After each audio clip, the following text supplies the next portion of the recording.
E aí, pessoal, então hoje nós iremos ter a nossa terceira aula, nossa terceira videoaula, e vamos falar sobre a regionalização do território brasileiro, certo? Pessoal, para falar sobre regionalização do território brasileiro, primeiro eu tenho que conhecer duas categorias básicas de análise da geografia. A primeira é o que é território e a segunda, o que é região, certo? Essas são duas categorias extremamente importantes para os estudos geográficos. Território, pessoal, vai ser qualquer área que está sob posse de alguém, certo? Região é a divisão desse território. Então, eu vou dividir de acordo com alguns critérios. Unir aquilo que é semelhante, separar aquilo que é diferente, certo? Então, nesse caso, nós iremos estudar o território brasileiro, ou seja, o território que está sob controle da população brasileira, e esse território, ele é dividido, certo? Ou seja, acontece o processo de regionalização. A respeito disso, Marcos de Amorim Coelho, no livro Geografia do Brasil, fala a seguinte afirmação. A divisão de um espaço ou território em unidades diárias que apresentam um certo número de características que as individualizam. Ou seja, cada região ela vai ter elementos que são típicos e singulares para ela, certo? E acaba fazendo com que essa área seja diferente da outra.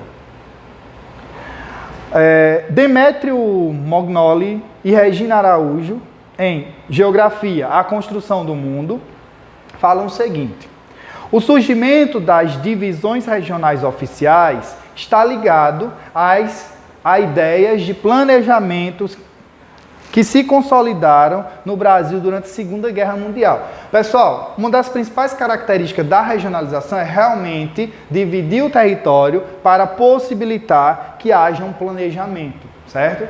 Então, quando você planeja para áreas específicas, sabendo das singularidades dessa área, fica mais fácil administrar. Então, esse segundo tópico aqui, ele vai falar justamente dessa característica. Dividir para planejar e, consequentemente, organizar o espaço, certo? Principalmente um espaço como o território brasileiro, um país com dimensões continentais. Em relação às divisões do território brasileiro, a primeira divisão regional ela ocorreu em 1913, mas uma característica importante é que ela não era uma divisão oficial, ou seja, ela não era adotada pelo governo do país com a finalidade de planejamento, nada disso, certo? Ela, na verdade, era utilizada para o ensino de geografia. Então, nas aulas de geografia da época, essa regionalização era bastante utilizada. Os critérios que foram adotados foram critérios naturais, certo? Clima, vegetação, relevo. A divisão foi em 5 regiões, certo? Eu tinha a região setentrional, uma coisa importante, setentrional significa norte, certo? Então, região setentrional, essa verde. Eu tenho a região norte-oriental, que é a amarela. Vejam que o nosso estado, o estado de Alagoas, estava nessa região norte-oriental. Região central, a laranja. Uma coisa importante, observem que na região central só tinha 2 estados, Goiás e Mato Grosso. Na época não existia Mato Grosso do Sul e não existia Tocantins. Brasília também não existia, o Distrito Federal era no Rio de Janeiro, tá? Região oriental, essa meio lilás, meio roxa, certo? Onde tem Minas Gerais, Bahia, Sergipe, Espírito Santo e Rio de Janeiro. E região meridional. Meridional significa, quem sabe, quem falou sul acertou. Então, São Paulo, Paraná, Santa Catarina e Rio Grande do Sul, essa rosa representava os estados da região meridional, certo? Então não esqueçam desse detalhe. Setentrional é norte, meridional é sul, certo? Isso é muito importante, não só para esse conteúdo. Pronto. Ali era uma divisão que não era oficial, não era adotada pelo governo brasileiro. Aqui, pessoal, inicia-se a fase de que o governo decide regionalizar o país para, assim, utilizar desse artifício para planejamento, certo? Então, vamos lá. 1930, começa a centralização do poder político na esfera federal e, consequentemente, a possibilidade de regionalizar o território. Política de integração e industrialização nacional implantada por Getúlio Vargas. Necessidade de conhecimento estatístico do território, ou seja, o governo queria conhecer o território brasileiro, né? Conhecendo é mais fácil administrar. Criação do Instituto Brasileiro de Geografia e Estatística, que é o órgão responsável pela produção da divisão oficial do Brasil, certo? Então, a partir desse momento, com a criação do IBGE, eu tenho um órgão que se dedica a colher informações a respeito do Brasil. E para que isso se torne mais prático, esse órgão passa a dividir o território, certo? A fazer a regionalização do nosso país. A primeira delas, feita pelo IBGE, é de 1940. Em 1940, o Brasil era dividido em 5 regiões: Norte, Nordeste, Leste, Sul e Centro-Oeste, certo? Observem algumas diferenças da regionalização atual. Primeiro, o Norte. 1, 2, 3, 4, 5. Nós temos ali 5 estados, certo? Hoje nós temos no Norte 7 estados. Lembrando que eu não tinha ainda Roraima, Rondônia, eu não tinha ainda Amapá, Tocantins, certo? Esses estados ainda viriam a ser fundados, ser criados, certo? Essa regionalização também utilizou critérios naturais: clima, relevo e vegetação. E o resultado foi pouca unidade natural, porque se vocês observarem, olhem só a região norte. O estado do Maranhão e o estado do Piauí estão inseridos na região norte. Pessoal, qual a vegetação predominante no Piauí? Quem falou caatinga acertou. E a caatinga é uma vegetação que é típica da maioria dos estados da região que hoje nós chamamos de região Nordeste. Só que essa região Nordeste ela está dividida em 3 ali, né? Observem o verde, o laranja e o amarelo. Então, os critérios naturais eles não retratavam de forma realista as características do Brasil, certo? E aí, pouco tempo depois, o IBGE já vem com uma nova regionalização, em 1945, certo? 5 anos depois. Também se baseou em critérios naturais. E se vocês observarem o que eu havia falado agora, olha o que aconteceu com o estado do Maranhão e o estado do Piauí. Eles são separados e se tornam uma única região, certo? O Brasil passa a ter 7 regiões.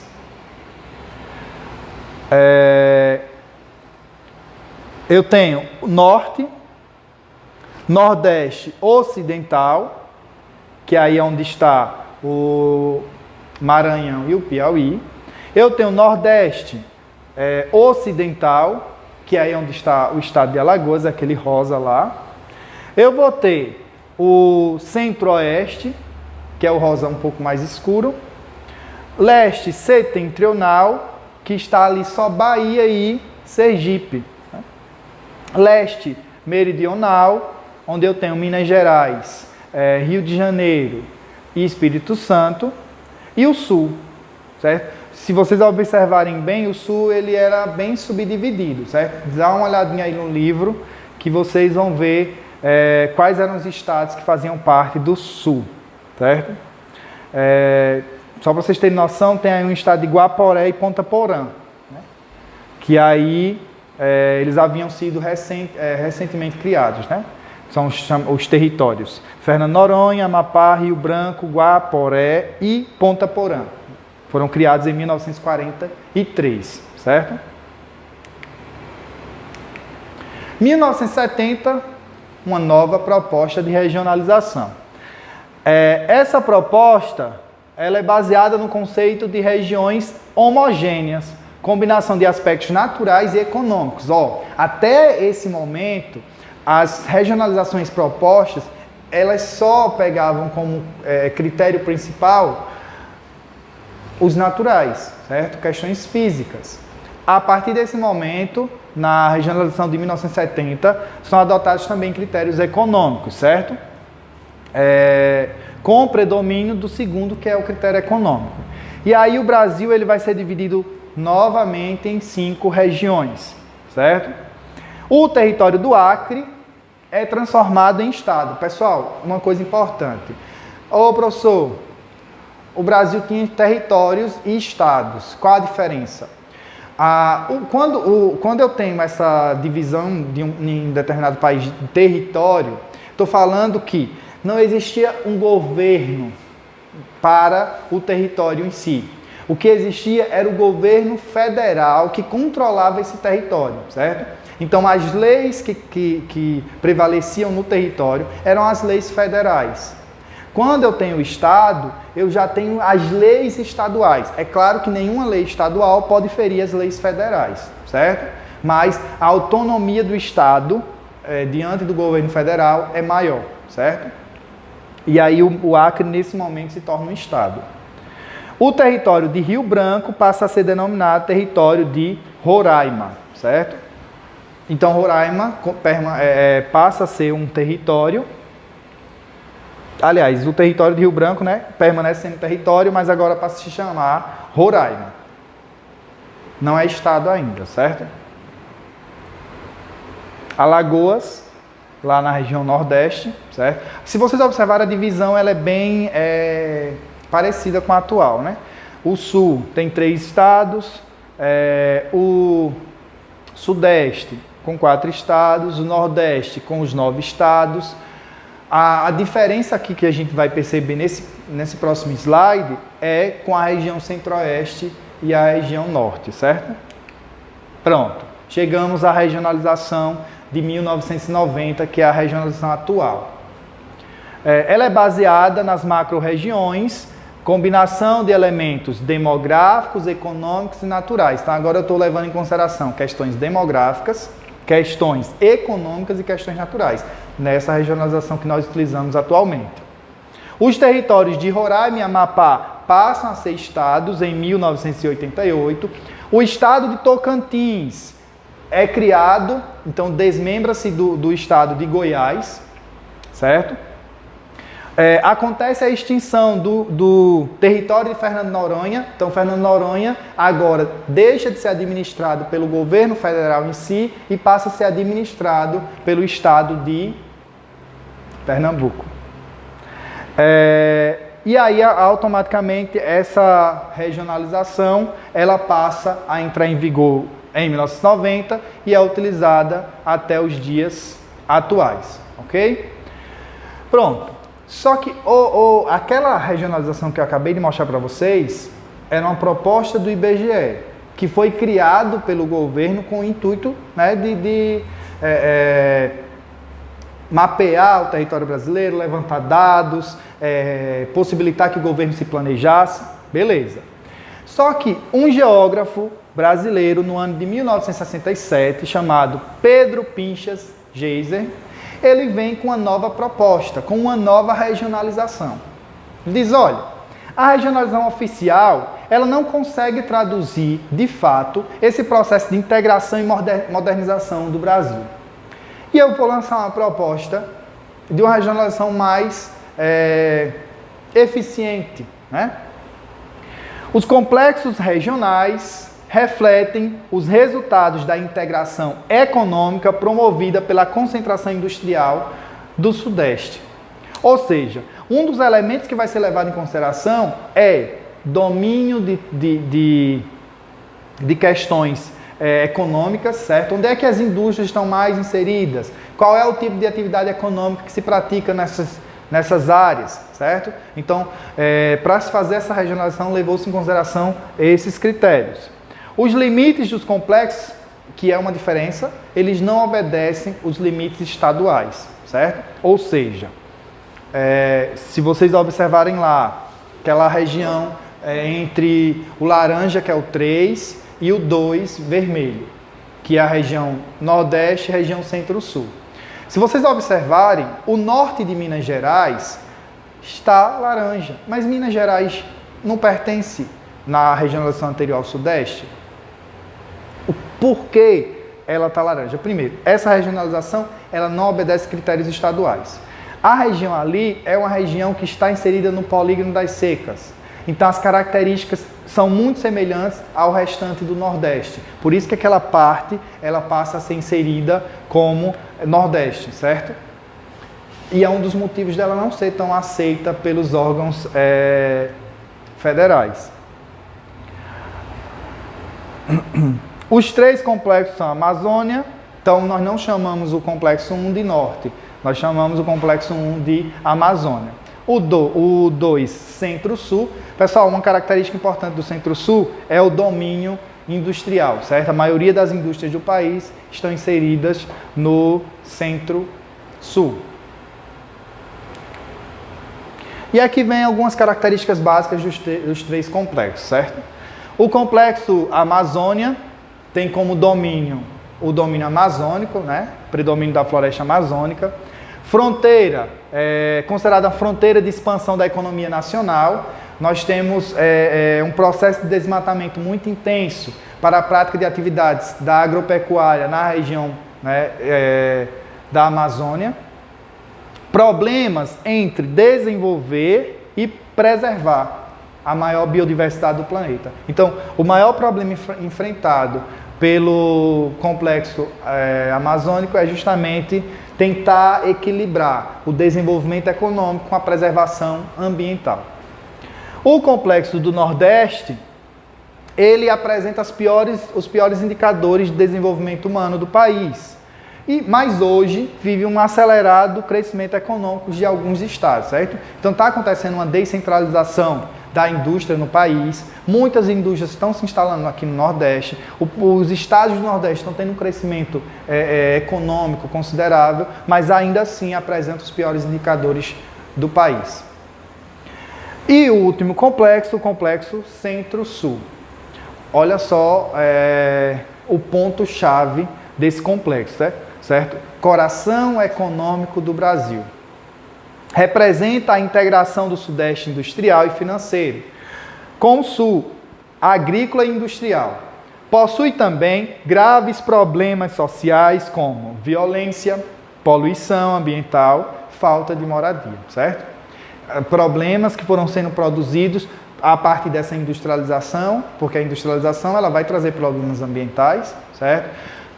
Ocupação desordenada, ligação direta com o êxodo rural. Pessoal, uma coisa bem realista se eu deixo de investir em uma região, as pessoas daquela região que não está recebendo esse investimento, elas tendem a querer ir para uma região que está recebendo mais investimentos, certo? Então, foi um processo que ocorreu de forma muito intensa no nosso país, na década de 50, né? Em décadas anteriores, é claro, mas ficou muito forte e nítido na década de 50, com o mega êxodo rural de nordestinos para a região sudeste do país.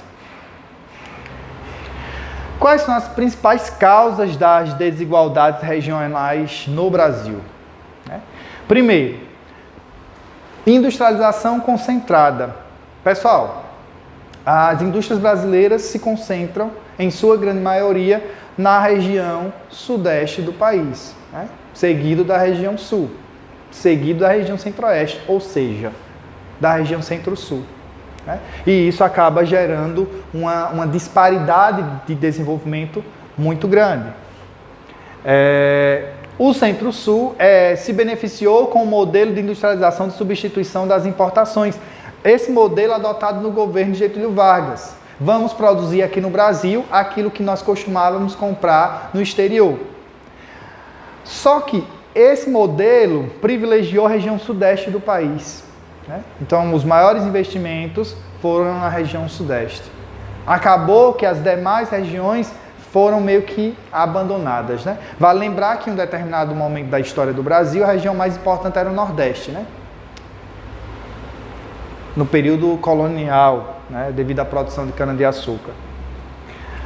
Com a abertura econômica, o Centro-Sul recebeu a maioria dos investimentos internacionais diretos. Pessoal, o Centro-Sul é justamente a região que tinha melhor infraestrutura. Então, quando o estrangeiro decide investir no Brasil, ele vai procurar justamente essa área com maior infraestrutura.